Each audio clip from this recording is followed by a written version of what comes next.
ശ്രീ രമേശ് ചെന്നിത്തല നമുക്കൊപ്പം ടെലിഫോൺ ലൈനിൽ ചേരുകയാണ്. ശ്രീ രമേശ് ചെന്നിത്തല, ഒരു എംപിക്കാണ് പരിക്കേറ്റിരിക്കുന്നത്, പോലീസ് ലാത്തിചാർജിലാണ് പരിക്കേറ്റിരിക്കുന്നത്. എന്താണ് താങ്കൾക്ക് ഈ ഘട്ടത്തിൽ പറയാനുള്ളത്? തീർച്ചയായിട്ടും അവരെ കഴിഞ്ഞ കുറെ നാളുകളായി ഷാഫി പറമ്പിൽ പോകുന്ന എല്ലാ പരിപാടിയിലും CPM-കാർ നിരന്തരമായ പ്രശ്നങ്ങൾ ഉണ്ടാക്കിക്കൊണ്ടിരിക്കുകയാണ്. ഇപ്പൊ ഇവിടെ പോലീസിന്റെ ലാത്തിചാർജ് ഉണ്ടായത് വളരെ ബോധപൂർവമാണ്. ഒരു രണ്ട് പ്രകടനങ്ങൾ മുഖാമുഖം വന്നാൽ ഒരു കൂട്ടർക്ക് മാത്രമാണോ പരിക്കേൽക്കുന്നത്, ലാത്തിചാർജ് ഉണ്ടാകുന്നത്? ഒന്നാമത് പോലീസുകാർ രണ്ട് പ്രകടനങ്ങൾ ഒരുപോലെ വരാൻ അനുവദിക്കാൻ പാടില്ലായിരുന്നു. അവരൊന്നും ചെയ്യാതെ അവിടെ UDF പ്രവർത്തകരുടെ മേൽ മാത്രമായി പോലീസ് ലാത്തിചാർജ് ചെയ്യുകയും ഗ്രനേഡ് എറിയുകയും പാർലമെന്റ് അംഗമായ ഷാഫി പറമ്പലിന് പരിക്കേൽക്കുകയും ചെയ്തത് ദൗർഭാഗ്യകരമായ സംഭവങ്ങളാണ്. ഇതൊരിക്കലും അംഗീകരിച്ചു കൊടുക്കാൻ കഴിയുന്നതല്ല. പോലീസിന്റെ ഈ നരനായാട്ട് അംഗീകരിക്കില്ല. അത് ശക്തമായി തന്നെ ഞങ്ങൾ പ്രതികരിക്കും.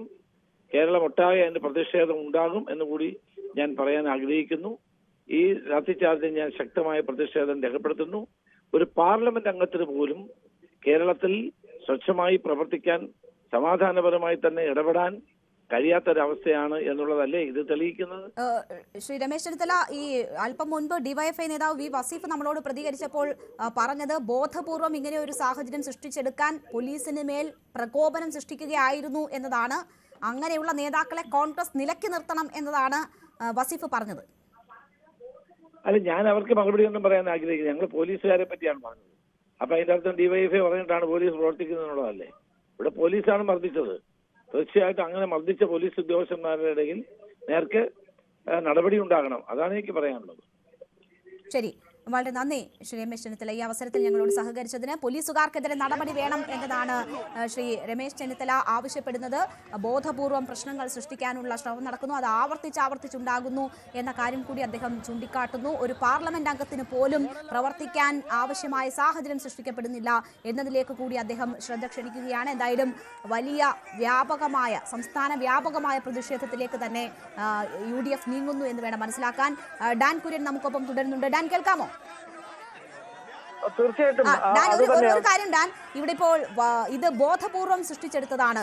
രക്തസാക്ഷി പരിവേഷം ഇപ്പോൾ ഷാഫിക്ക് ആവശ്യമാണ്. പാർട്ടിയിൽ ഒറ്റപ്പെടുന്ന സാഹചര്യത്തിൽ അങ്ങനെ സൃഷ്ടിച്ചെടുത്തതാണ് എന്നതാണ് ഡിവൈഎഫ്ഐ ആരോപിക്കുന്നത്. കോൺഗ്രസ് ഇക്കാര്യത്തിൽ പരിശോധന നടത്തണമെന്ന് ആവശ്യപ്പെടുന്നു. നമുക്കറിയാം, കോൺഗ്രസിൽ റിയൽ വേഴ്സസ് റിയൽ ഏറ്റുമുട്ടലുകൾ ഉണ്ടായിരുന്നു. അതിനുശേഷം രാഹുൽ മാങ്കൂട്ടത്തിലുമായി ബന്ധപ്പെട്ടുണ്ടായ കാര്യങ്ങളൊക്കെ അറിയാമായിരുന്നു. അതിനുശേഷമാണ് ഇത്തരം സംഭവങ്ങൾ ഇങ്ങനെ ആവർത്തിച്ചുണ്ടാകുന്നത്. അപ്പോൾ കോൺഗ്രസ് എങ്ങനെയാണ് ഇതിനെ നോക്കിക്കാണുന്നത്? കോൺഗ്രസ് ഒറ്റക്കെട്ടായി ഈ രംഗത്തുണ്ടോ?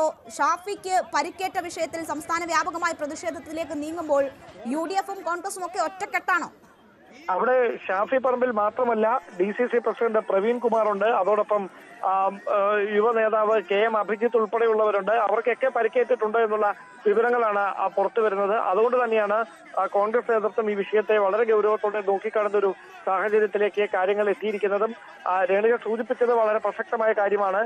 പാർട്ടിയിൽ ഉണ്ടായിട്ടുള്ള ആഭ്യന്തരമായ തർക്കങ്ങൾ അത് വഴിമാറ്റി വിടുന്നതിനാണ് ഇത്തരം ശ്രമങ്ങളെന്ന പ്രചാരണം CPM-ന്റെ ഭാഗത്തു നിന്നും അതോടൊപ്പം ഇടത് യുവജന സംഘടനകളുടെ നേതൃത്വത്തിന്റെ ഭാഗത്തു നിന്നുമൊക്കെ കഴിഞ്ഞ ദിവസങ്ങളിലൊക്കെ ഉണ്ടാകുന്നുണ്ടായിരുന്നു. ഇത്തരം സംഭവങ്ങൾ ആവർത്തിക്കപ്പെടുന്ന സാഹചര്യം വരുമ്പോൾ തീർച്ചയായിട്ടും അത്തരം ചർച്ചകൾ അവർ വരും ദിവസങ്ങളിൽ കൂടുതൽ സജീവമാക്കാനുള്ള നീക്കം വരും. അതോടൊപ്പം എടുത്തു പറയേണ്ട കാര്യം, ഇതിന്റെ ദൃശ്യങ്ങളടക്കം, അതാണ് ഇപ്പോൾ എല്ലാത്തിന്റെയും CCTV ദൃശ്യങ്ങളടക്കം വളരെ പെട്ടെന്ന് പ്രചരിക്കുന്ന ഒരു സമയമാണ്. അതുകൊണ്ട് ഈ സംഘർഷത്തിലേക്ക് നയിച്ച സാഹചര്യത്തിന്റെ ദൃശ്യങ്ങളടക്കം പരമാവധി വാട്സപ്പ് ഗ്രൂപ്പുകളിലും അതോടൊപ്പം ഫേസ്ബുക്ക് ഉൾപ്പെടെയുള്ള സമൂഹ മാധ്യമങ്ങളിലും പങ്കുവെച്ചുകൊണ്ട് ഈ രാഷ്ട്രീയ പ്രത്യാരോപണങ്ങൾ അത് ഒരു പാരമ്യത്തിലേക്ക് എത്തിക്കാനുള്ള നീക്കം കോൺഗ്രസിന്റെ ഭാഗത്തു നിന്നും CPM-ന്റെ ഭാഗത്തു നിന്നും ഉണ്ടാകുമെന്നതാണ് വസ്തുത. ഞാൻ നേരത്തെ പറഞ്ഞു വന്ന കാര്യം, തദ്ദേശ തെരഞ്ഞെടുപ്പ് അടുത്തു വരികയാണ്. അതുകൊണ്ട് തന്നെ തീർച്ചയായും ഒരു അഭിമാന പോരാട്ടത്തിനാണ് കോൺഗ്രസ് കേരളത്തിൽ തയ്യാറെടുത്തുകൊണ്ടിരിക്കുന്നത്. ഏത് വിധേനയും അധികാരത്തിലേക്ക് തിരികെ എത്തിയേ മതിയാകൂ. അങ്ങനെ ഒരു പശ്ചാത്തലത്തിൽ തദ്ദേശ തെരഞ്ഞെടുപ്പിനെയും വളരെ ഗൗരവത്തോടെ തന്നെ മറ്റ് മുൻ തെരഞ്ഞെടുപ്പുകളിൽ നിന്നൊക്കെ വ്യത്യസ്തമായിട്ട് കോൺഗ്രസ് ദേശീയ നേതൃത്വം തന്നെ നിരീക്ഷിക്കുന്ന തരത്തിലേക്ക് തദ്ദേശ തെരഞ്ഞെടുപ്പ് മാറുന്ന ഒരു പശ്ചാത്തലമുണ്ട്. അങ്ങനെ ഒരു സാഹചര്യത്തിൽ സംഘടന തീർച്ചയായും നേതാക്കൾക്കെതിരെ പോലീസിന്റെ ഭാഗത്തുനിന്നുണ്ടാകുന്ന നടപടികളെ രാഷ്ട്രീയ പ്രചാരണ വിഷയമാക്കി മാറ്റുന്ന തരത്തിലേക്ക് കാര്യങ്ങൾ മാറും. അതുകൊണ്ട് തന്നെയാണ് ഇന്ന് രാത്രിയിൽ തന്നെ യുവജന സംഘടനകൾ പ്രതിഷേധത്തിന് ആഹ്വാനം ചെയ്തിരിക്കുന്നതും അത് നാളെ സംസ്ഥാന വ്യാപകമായ പ്രതിഷേധങ്ങളിലേക്ക് കടക്കുന്ന തരത്തിലേക്ക് കോൺഗ്രസ് നേതൃത്വം ഈ വിഷയത്തെ ഉയർത്തിക്കൊണ്ടുവരാൻ ശ്രമിക്കുന്ന ഒരു സാഹചര്യം ഉണ്ടായിരിക്കുന്നതും അതിനിടയിലാണ് അതിന് പ്രതിരോധം തീർത്തുകൊണ്ട് ഇടത് യുവജന സംഘടനകളടക്കം കൃത്യമായി നിലപാട് വ്യക്തമാക്കിക്കൊണ്ട് ഇതിന്റെ നിജസ്ഥിതി പരിശോധിക്കണമെന്ന ആവശ്യം ഉന്നയിച്ചുകൊണ്ട് രംഗത്തെത്തുന്ന ഒരു സാഹചര്യം കൂടി ഇപ്പോൾ ഉണ്ടായിരിക്കുന്നു.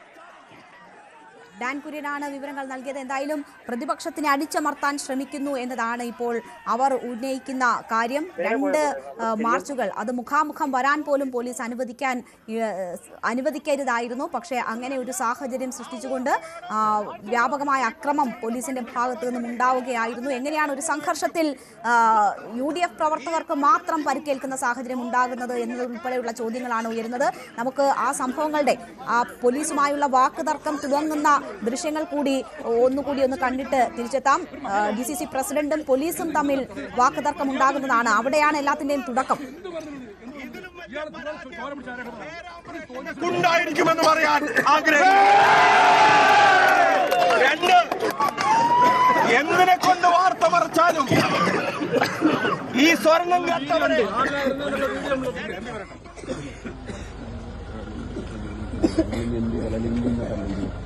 അങ്ങനെയുള്ള കാര്യങ്ങൾ അങ്ങനെ എനിക്ക് തോന്നുന്നു. അങ്ങനെ ഇത് കൊണ്ടിട്ട് ഒരാവശ്യമില്ലാണ്ട് ഞാൻ തിരിച്ചുവിടുകയാണെന്ന് അറിയാം, പദവിയെടുക്കുകയാണെന്ന് അറിയാം, ഞാൻ നോക്കിക്കോടാന്ന് ഞാൻ പറയുന്നത്.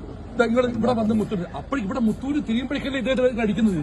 MP ഇവിടെ ഷാഫി പറഞ്ഞ പറയുന്നത് ആരാണ് ഇത് പറയാ ഷാഫി പറമ്പിലാണ് ആരാണത്? എന്തായാലും ഇത് പരിക്ക് പറ്റിയതിനു ശേഷമുള്ള സംഭവങ്ങളാണ്. MP ആണ് എന്ന് അറിയില്ലേ എന്നത് DCC പ്രസിഡന്റ് ആവർത്തിച്ച് ചോദിക്കുന്നത് നമുക്ക് കേൾക്കാം. ഇപ്പോൾ MK രാഘവൻ MP കൂടി